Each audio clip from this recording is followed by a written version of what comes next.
وَلَقَدْ يَسَّرْنَا الْقُرْآنَ لِلذِّكْرِ فَهَلْ مِن مُّدَّكِرٍ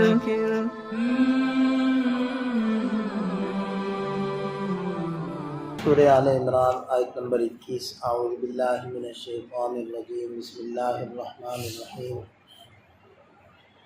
ان الذین یکفرون بآیات اللہ ویقتلون النبیین بغیر حق ویقتلون الذین یأمرون بالقسط من الناس فبشرهم بعذاب علیم اولئک الذین حبطت اعمالهم فی الدنیا والآخرہ وما لهم من ناصرین۔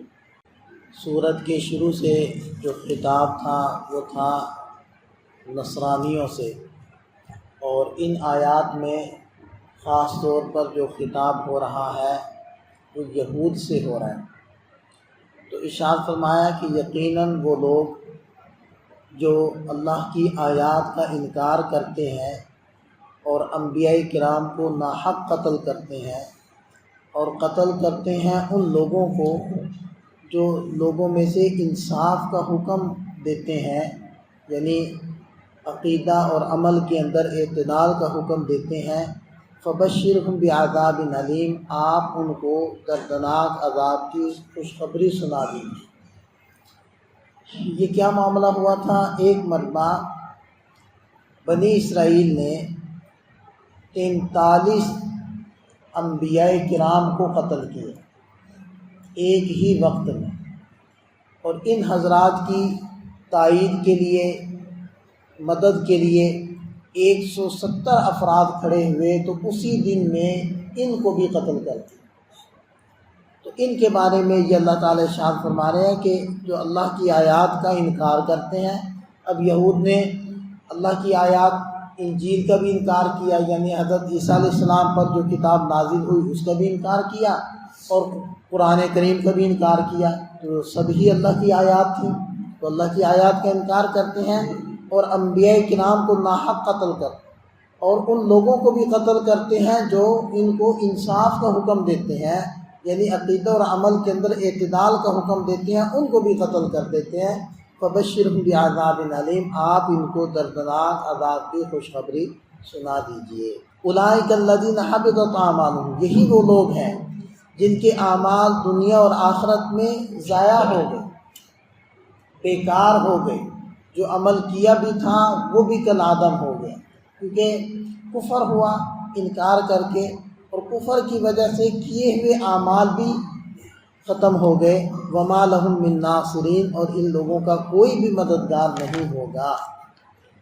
الم تر الی الذین اوتوا نصیبا من الکتاب، کیا آپ نے غور نہیں کیا ان لوگوں کے بارے میں کہ جن کو کتاب کا ایک حصہ ملا تھا، یعنی تورات ملی بنی اسرائیل کو، یدعون الی کتاب اللہ، اور ان کو اللہ کی کتاب کی طرف بلایا جاتا ہے، لیحکم بینہم، تاکہ اللہ ان کے مابین جو اختلافات ہیں، جھگڑے ہیں، ان کا فیصلہ کرے۔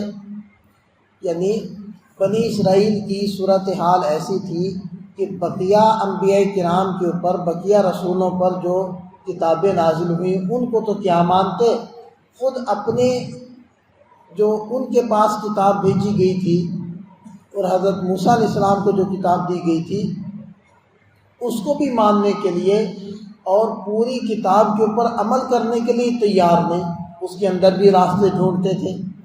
تو جب ان کے آپس میں اختلافات ہوتے تو حکم ہوتا کہ اللہ کی کتاب کی طرف لوٹو تاکہ وہ تمہارے اختلافات اور جھگڑوں کے مابین فیصلہ کرے، تو کیا ان کی حالت ہوتی؟ ثم یتولی فریق منہم وہم معرضون، تو ان میں سے ایک جماعت وہ اعراض کر رہی ہوتی، پیٹ پھیر رہی ہوتی اس کتاب سے منہ موڑ کر یا منحرف ہو کر۔ معرضون کا معنی منحرف ہونا، اور یتولی کا معنی ہوتا ہے منہ موڑنا، پیٹھ دے کر چلتے بننا۔ تو دو تعبیرات اکٹھی ہو گئی اس جگہ میں، تو ان میں سے ایک فریق پیٹھ پھیر کر وہ اللہ کی کتاب سے اعراض کرتا، منحرف ہوتا، اور ماننے کے لیے تیار نہ ہوتا۔ ذالک بانہم قالوا، اور یہ اس وجہ سے کہ وہ کہتے تھے لن تمسنا النار، ہمیں ہرگز آگ نہیں چھوئے گی الا ایام معدودات، مگر گنتی کے چند دن۔ یعنی یہود یہ کہا کرتے تھے کہ پہلی بات تو یہ ہے کہ ہم لوگوں نے جہنم میں جانا ہی نہیں ہے، ہم تو انبیاء کرام کی اولاد ہیں، نحن ابناء اللہ واحبا، ہم تو اللہ کے بیٹے ہیں، ہم اللہ کے محبوب ہیں، ہم جہنم میں کہاں جائیں گے؟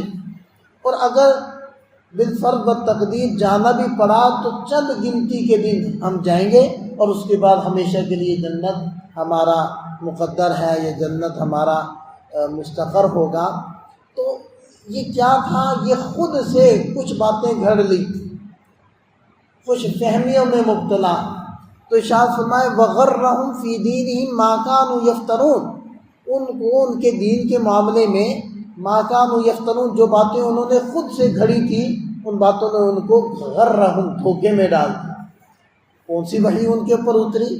کس وحی نے ان کو بتایا کہ تم لوگ جہنم میں نہیں جاؤ گے، جاؤ گے تو چند گنتی کے دن کے لیے جاؤ گے؟ بس خود سے ایک بات گھڑ لی اور اس کے مطابق وہ اپنا عمل کرنے لگے، اور دنیا کے اندر کہنے لگے کہ جی ہم جو بھی کریں، کوئی بھی عمل کریں، کوئی بھی گناہ کریں، سودی کاروبار کریں، قمار اور جوئے والا کام کریں، کوئی مسئلہ نہیں ہے، ہم نے تو جانا ہی جنت میں۔ فَكَيْفَ إِذَا جَمَعْنَاهُمْ، پھر کیسی حالت ہوگی ان کی جب ہم ان کو جمع کریں گے، لِيَوْمٍ لَا رَيْبَ فِيهِ، اس دن میں جس دن کے قائم ہونے میں کوئی شک نہیں، اس دن کے آنے میں کوئی شک نہیں۔